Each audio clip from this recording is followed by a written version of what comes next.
سلام. Bonjour. خب امروز ما میخوایم طرز تهیه یک غذای با اسفناج بهتون یاد بدیم. Bon. Aujourd'hui, on va cuisiner notre version personnelle et simple du spinato pita. اسم این غذا هست اسپیناتو پیتا. حالا اسپیناکو پیتا. Bon. C'est un plat grec traditionnel, mais adapté pour nous, à notre goût. اوکی. این یه غذای یونانیه که ما حالا یه مقدار تغییرات هم توش ایجاد کردیم با سلیقه خودمون. شما هم میتونید هر مدل تغییری که دوست دارین توش ایجاد. En fait, c'est une tarte aux épinards. در واقع یک نوع تارت اسفناجه. C'est une tarte feuilletée aux épinards. Ouais, c'est ça. Bon, on commence? Oui, on commence. On Let's commence. go. Let's go.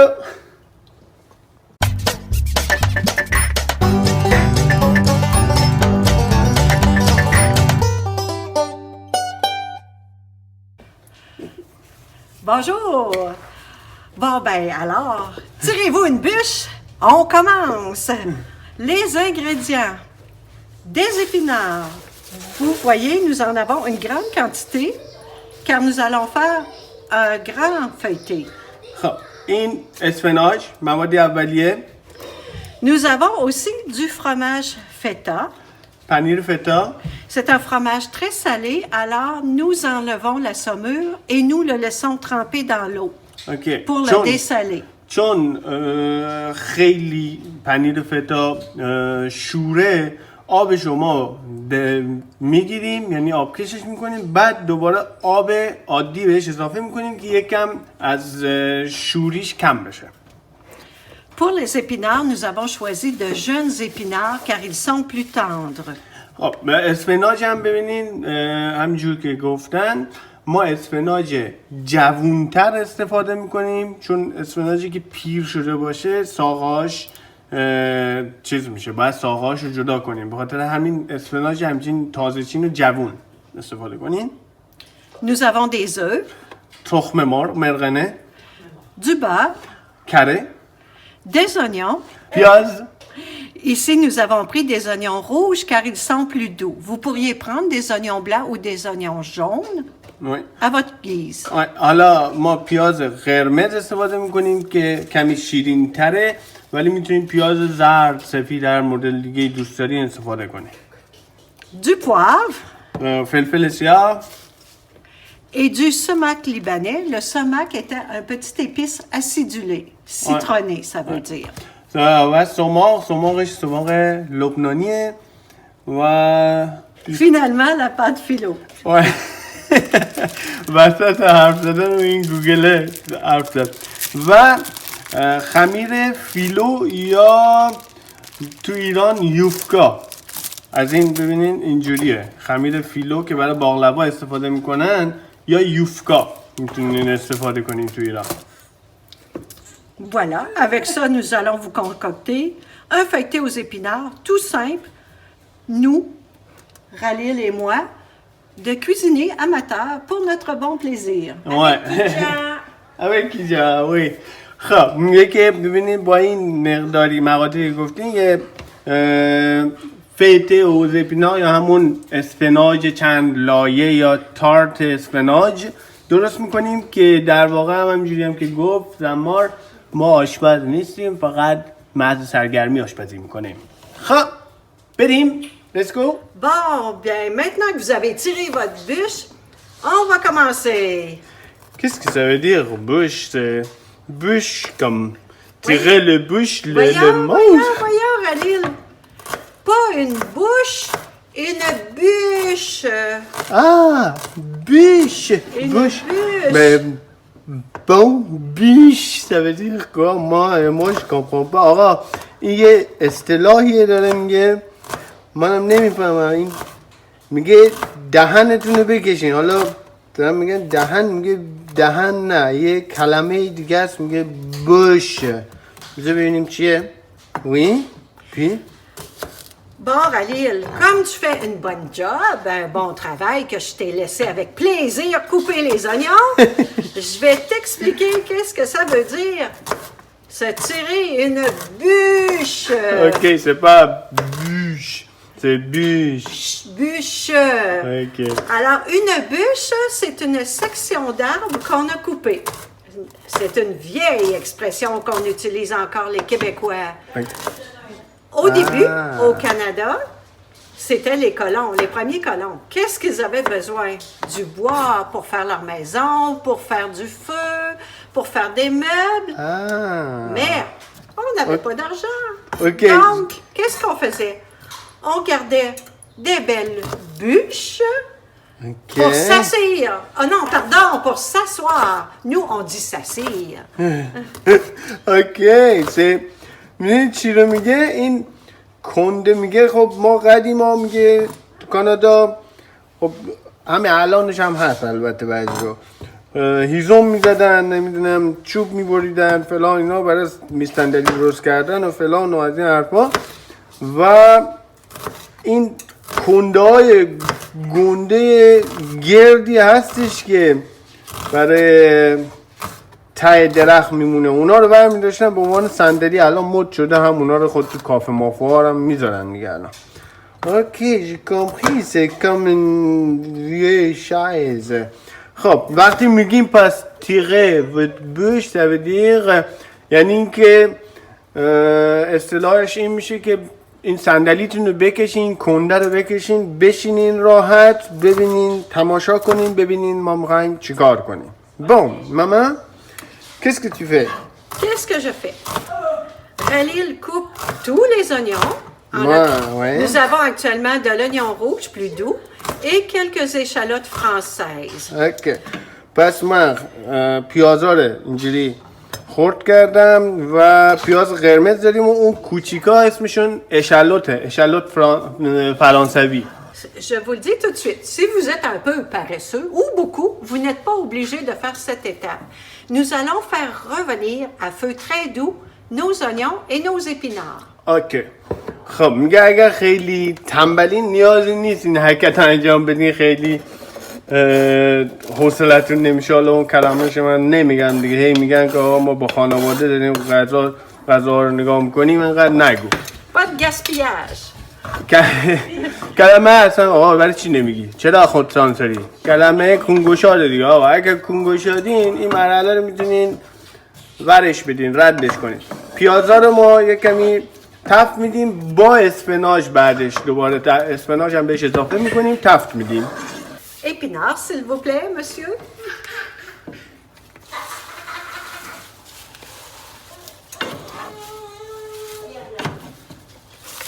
Je vous suggère de les faire cuire un peu, surtout si vous utilisez des gros épinards, des plus vieux épinards, pour les attendrir. میگه اگر اسفناج یکم پیرتر استفاده میکنین حتما این مرحله رو انجام بدین یعنی بدین اجازه بدین یک کمی تف بخوره Bon, maman, est-ce que tu veux expliquer un peu l'origine de cette nourriture puis... Oui. Oui. Alors, c'est d'origine grecque et c'est une recette traditionnelle. En fait, l'original. Nous, on a un peu adapté la recette. En fait, ça s'appelle un spanakopita. C'est en un mot, s'il vous plaît. Spanaki veut dire épinard. Pita veut dire pâte. Ok. Je vais expliquer. این یه غذای یونانیه اصلش یه غذای سنتی یونانیه اسپاناکو پیتا اسپاناکو پیتا یعنی اسپاناکو یعنی همون اسفناج همون اسمناغ ما و پیتا هم همون این نون پیتایی که هست در واقع همون خمیرش حساب میشه Bon. Comme vous voyez, on vous suggère de prendre une grande poêle. میگم چی یعنی ما پیشنهاد میکنیم یه مایتابه گنده تر انتخاب کنیم اگر میخواین راحت تر باشه Bon, alors, comme vous voyez, on n'a pas besoin d'une grande casserole. Les épinards sont attendris. On peut mettre ce mélange de côté Il fait partie de la première étape de notre recette. خب این همینجوری هم که گفت دیگه اسفناجامون یه کمی تفت خوردن، زیاد تفتش ندین، در حد 2-3 دقیقه ببینید وگرنه نیست و نابود میشه اسفناجتون. و این که می‌خواستم بگم کسخل که میگه آقا فوش نیست، کسخل یعنی مایتابه. یه وقت فکر نکنی فوشه parce qu'on a un gros mot en perse, c'est presque comme casserole. OK.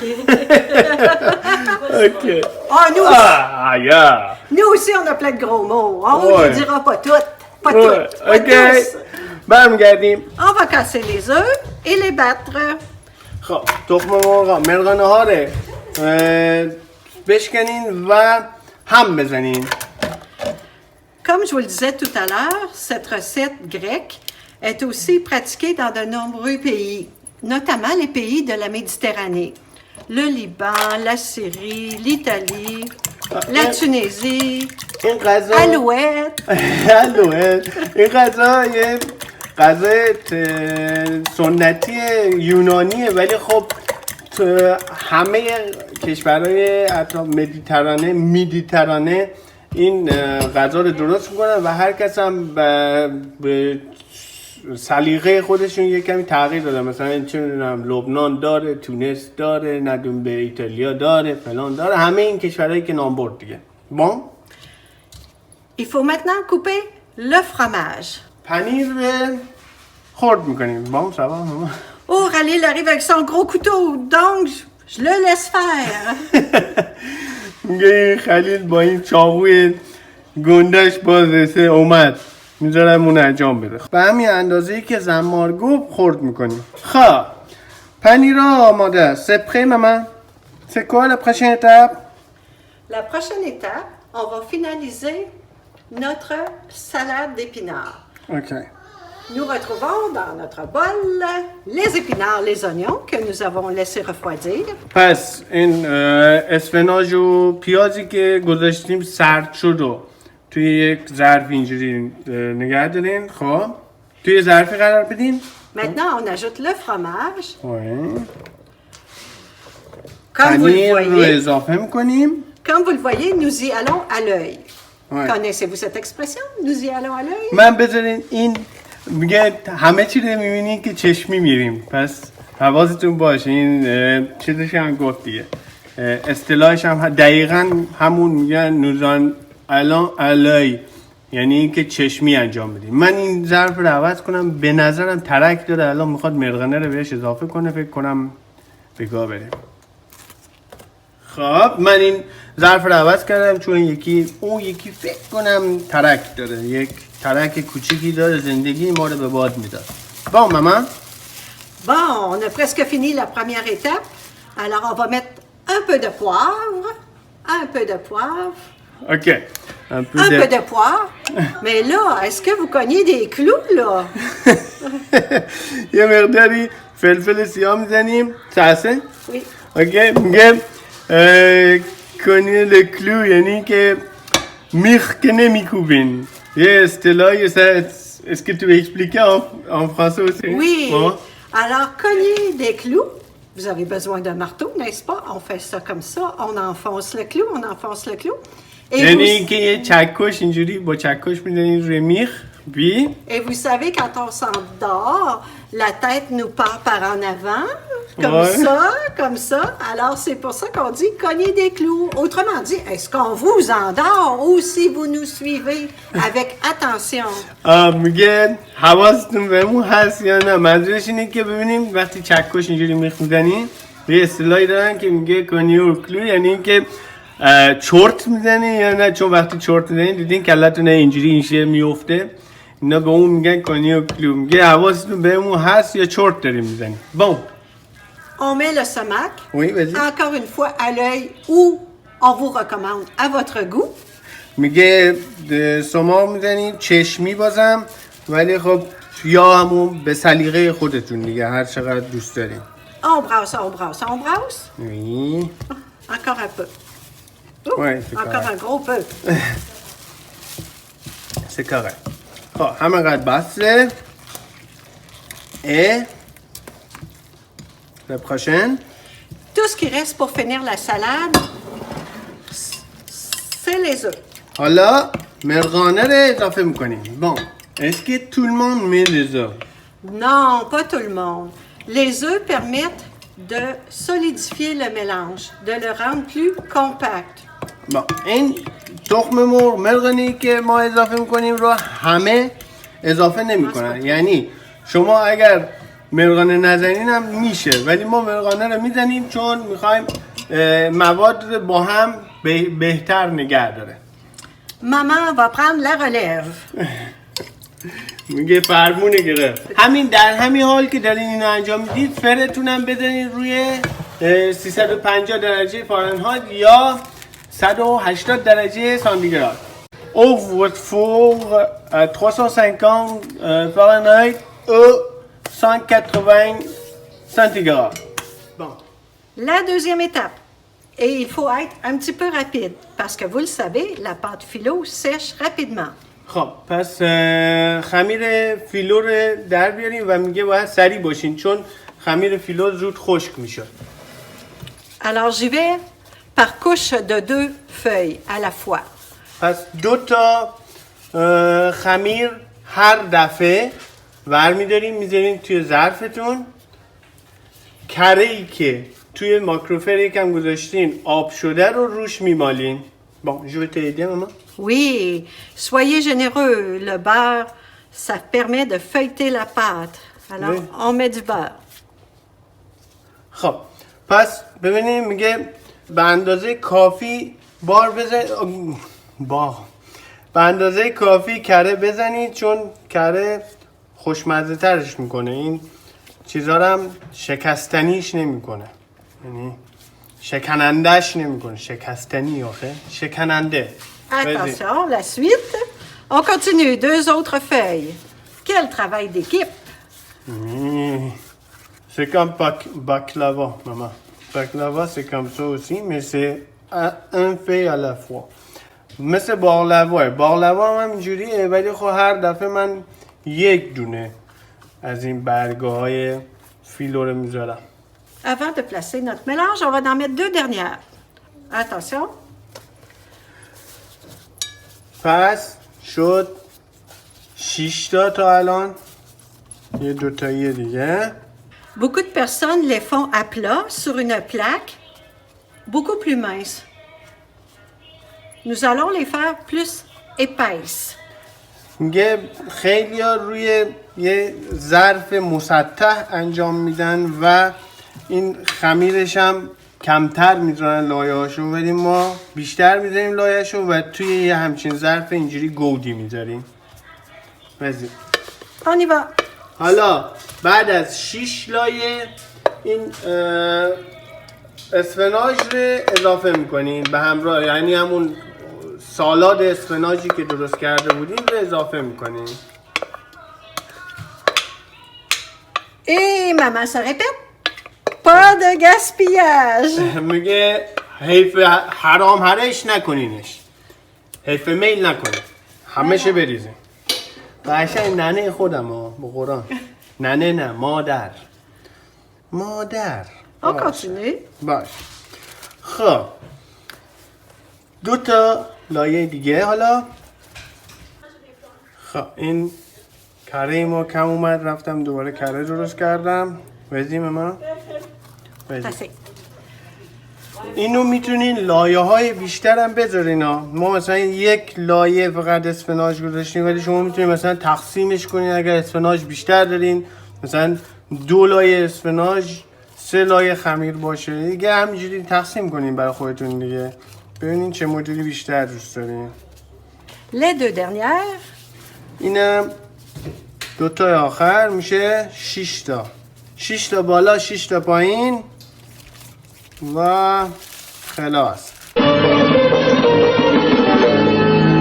جان زمان کون تیلمبار می عروسی من گوش گفته انبار آخ جان زمان من با من می عروس بردنی برسد چی اندنی برسد طلا اندنی طلا میری سالای طلا میری سالای گمن میمار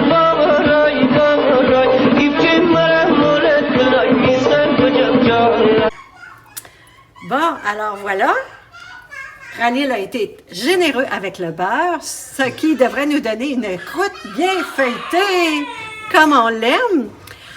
Nous, on fait ça à la bonne franquette. Bon quoi? Franquette. Franquette, ça veut dire quoi? À la bonne franquette, ça veut dire simplement comme nous, on pense qu'on doit le faire, sans se fatiguer, tout en faisant des choses délicieuses, bien sûr, mais à la bonne franquette. Ça veut dire entre amis, comme nous. اوکی Simplement. میگه خیلی حرفه‌ای نمیخوای انجامش بدی فرانکت یعنی که مثلا دوستانه و همینجوری راحت مثلا امیدوارم درست ترجمه کرده باشم اصلا درست فهمیده باشم Sans cérémonie. سان سرمونی میگه یعنی قرار نیست خیلی تجملات باشه دور و بر همینجوری دوستانه خب bon Bye bye. On se remet ça dans le four à 350 qui est maintenant prêt. اوکی میذاریم توی فر با درجه حرارت 350 درجه فارنهایت یا 180 درجه سانتیگراد pour combien de temps? De 30 à 40 minutes. Comme on a fait cuire les épinards, on va se limiter à un 30 minutes, mais on va watcher. اوکی باشه Watcher, comme le verbe watch en anglais. bon 30 تا 40 دقیقه است ولی چون ما اسفناج رو یه کمی اولش تفت دادیم پس کمی احتمالا از 30 دقیقه به بعد دیگه میریم واچه یعنی که حواسمون بهش هست ببینیم که حاضر میشه 30 تا 40 دقیقه برمیگردیم خب حاضره voilà Voilà, ça sent bon. به به به به Puis, on a faim. ouais Alors, qu'est-ce qu'il nous reste à faire? On coupe, on coupe, on coupe, on coupe. Entendez-vous le feuilleté? Avec beaucoup de beurre. C'est bon. خب بذارین چی شده On y va.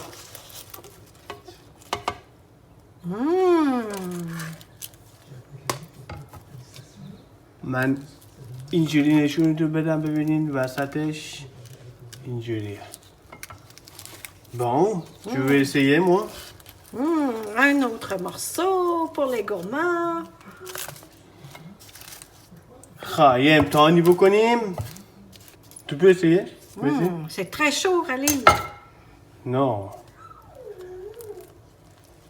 Ouh, ouh, ouh. c'est chaud Oui, c'est très, très chaud. ok C'est chaud, c'est chaud, c'est chaud. به به عالی ببین داخلش یه همچین بافتی داره عالیه c'est très bon maman Oui. tu peux prendre un peu ici c'est refroidi. Je vais goûter.